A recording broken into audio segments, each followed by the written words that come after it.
Се слушнав со координаторот на ВМРО ДПМН, со координаторот на ДУИ, со координаторот на СДСМ и со Левица.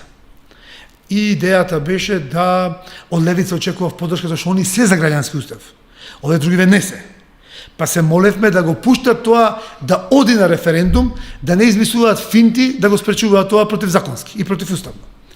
Меѓутоа, на тоа Димче одговори со пуштање на лажни вести за мене и со монтирани видеа од настапи на телевизија, преку таа неговата смешна црвена младина. И прекинав било какви комуникации или